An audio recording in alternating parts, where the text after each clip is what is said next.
आप थोड़ा सा ये सोचिए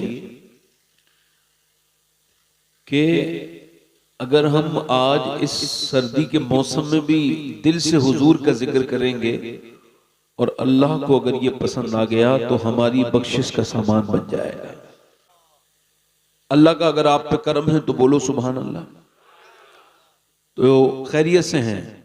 ये पहला सबक है मेरा आपके लिए।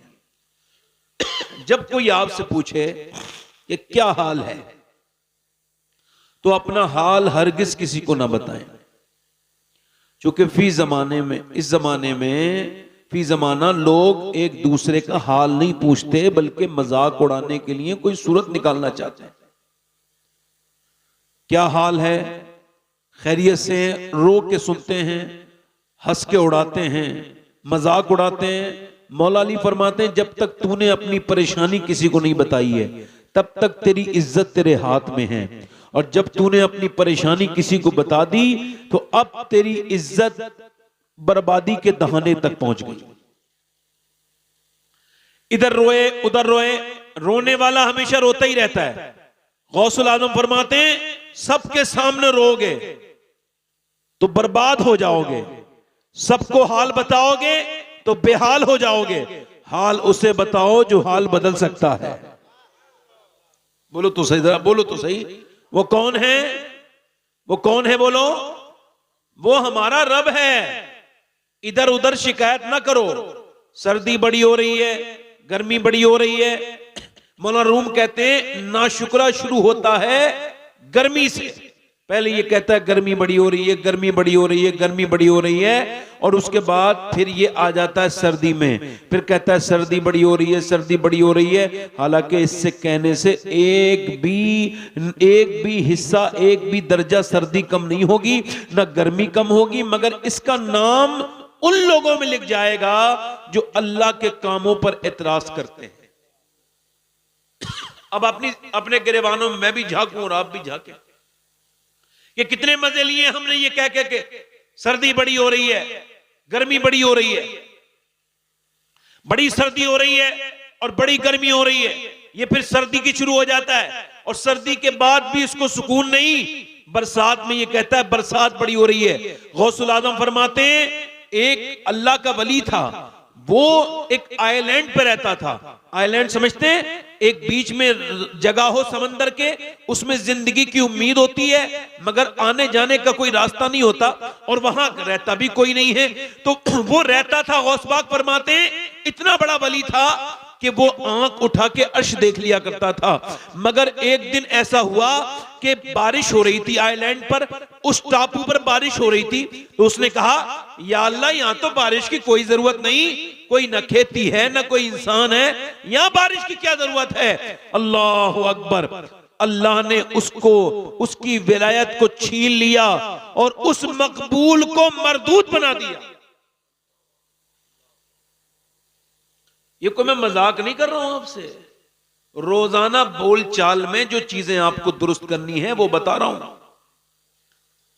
एक वली सिर्फ इस वजह से विलायत उसकी छीन ली गई कि उसने बरसात पर एतराज किया। अब हमारे पास तो विलायत है नहीं।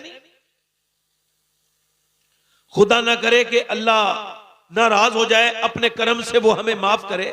मैं आपसे पूछता हूं कि ये सब चल रहा है नहीं चल रहा है? गर्मी बड़ी हो रही है, सर्दी, औरतों को देखो पूरे पूरे दिन बैठी रहेंगी, कोई और काम है ही नहीं। अभी मेरी एक साहब से बात हुई तो वो बोले उधर सर्दी कैसी पड़ रही है। मैंने कहा कम पड़ रही होगी, तुम ज्यादा करवा दोगे। कहने लगा नहीं तो। और मैंने कहा जो जरूरत की बात है वो करो ना भाई, आपको इससे क्या मतलब कि कौन सी सुबह में कितनी सर्दी पड़ रही है।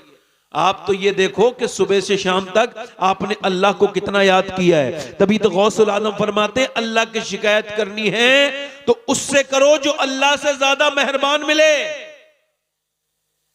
और वो कोई है?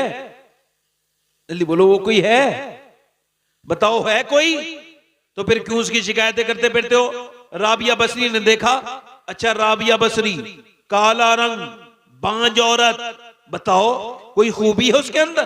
कनीज है, लौंडी है, खरीद में पैसे में खरीदी भी औरत है, बांझ भी है, और काली भी है, मगर आज 1300 साल गुजरने वाले हैं, बादशाहों की बीवियों के, शहजादियों के नाम मिट गए, मगर उस राबिया का नाम आज भी जिंदा है जिसने अपने अल्लाह को राजी कर लिया था।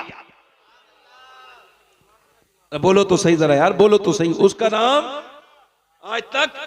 तो राबिया बसरी ने देखा कि एक आदमी के सर पे पट्टी बंधी हुई है, पूछा क्या हुआ, कहने लगा सर में दर्द है। राबिया ने पट्टी नोच दी, का शर्म नहीं आती, अल्लाह ने पूरी जिंदगी सेहत दी तो कभी चौराहे पे खड़े होकर नहीं कहा अल्लाह तेरा शुक्र है मेरी सेहत ठीक है। आज मालिक ने एक दिन दर्द दे दिया है तो पूरे मोहल्ले को बताता फिर रहा है कि परेशान हूं।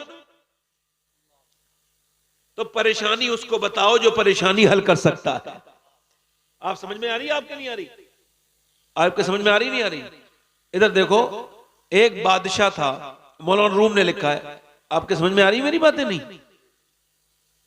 एक बादशाह था, वो सफर पे गया और वो शिकार करने गया। तब शिकारी आधा पागल होता है, वो शिकार के चक्कर में इतना दूर निकल गया, अपनी हदों से पार चल। फौजी उसके गुम हो गए, सब कुछ गुम हो गया। प्यास लगने लगी ज्यादा उसको। जब प्यासा प्यासा होता है तो बादशाह नहीं होता, दुआ करने लगा अल्लाह मेरी जिंदगी बख्श दे। कांटा बन गई जबान, कई दिन से सहरा में घूमता फिर रहा है, मौत करीब आ गई।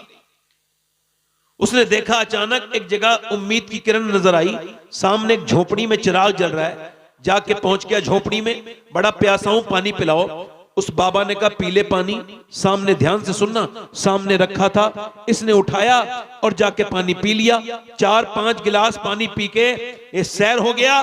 फिर बोला मैं बादशाह हूं इस मुल्क का, कभी कोई परेशानी आए तो आ जाना, लो ये मेरी अंगूठी ले लो। उसने, बाबा ने ले ली इसकी अंगूठी। अब जब 1-1.5 साल के बाद वो बाबा परेशान हुआ तो उसने सोचा अंगूठी बेच दूं, सीधी सादी बात। फिर उसने कहा क्या पता बादशाह की अंगूठी है। उसने कहा था मेरी अंगूठी ले ले, जब तुझे जरूरत हो तो आ जाना, तुझे कोई रोकेगी नहीं सिक्योरिटी, तुझको VIP ट्रीटमेंट मिलेगा, आ जाना। कहते वही गया बादशाह के दरवाजे पर, अंगूठी दिखाई, रात का वक्त था। अंगूठी देखते ही लोगों ने उसे ट्रीटमेंट देना शुरू कर दिया, इज्जत देनी शुरू कर दी। जाते जाते बादशाह के बेडरूम तक पहुंच गया, हुजरे खास में पहुंच गया, देखा तो बादशाह सजदे में रो रहा है। करीब गया, वापस पलटने लगा।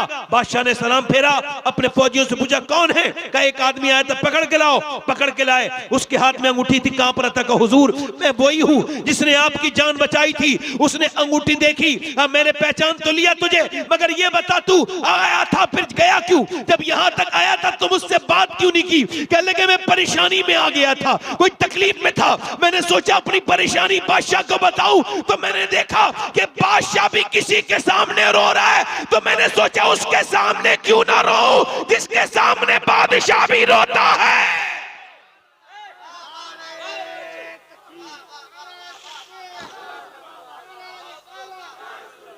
बोलो तो सही जरा यार, सुभान अल्लाह। आज के बाद जब भी रोना अल्लाह के सामने रोना, छोटी मोटी चौखटों पर मत रो, उस चौखट पे रो जहां सब रोए हैं। अल्लाह फरमाता है और कहीं रोएगा।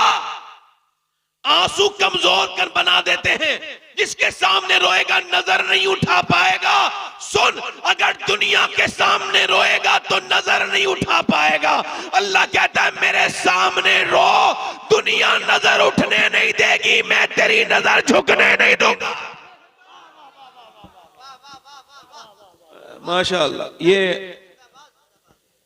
क्या नाम है इस प्रोग्राम का? ज़ियारत हरमैन। 2-3 शेर पढ़ता हूं मैं, पढ़ दूं? माइक तो बहुत ज्यादा अच्छा है भाई, इसे जरा और अच्छा कर दो भाई, थोड़ा सा इसका आवाज बढ़ा दो, रिपीट बढ़ा दो, हल्का सा इको बढ़ाओ थोड़ा सा। मैं 1-2 शेर पढ़ूंगा तरन्नुम से, हल्का सा इको बढ़ा दो जरा। आप लोगों में जिन लोगों के पास नेकियां कम हो वो जरा सुभान अल्लाह कह दें, जिनके पास ज्यादा हो वो ना कहें भाई। देखो इबलीस को भी ऐसे लगता था मेरे पास बहुत नेकियां हैं, आप में कोई ऐसा बैठा तो नहीं है भाई? तो जरा जोर से बोलो सुभान अल्लाह। ये इरशाद भाई, अल्लाह ताला सलामत रखे। आपने याद रखना, अल्लाह नियतों से राजी होता है। कैसे राजी होता है? नियतों से। मैंने ये जो कलाम पढ़ रहा हूं, ये मैंने कम से कम 6 दफा मक्का शरीफ में लगातार पढ़ा है। और काबे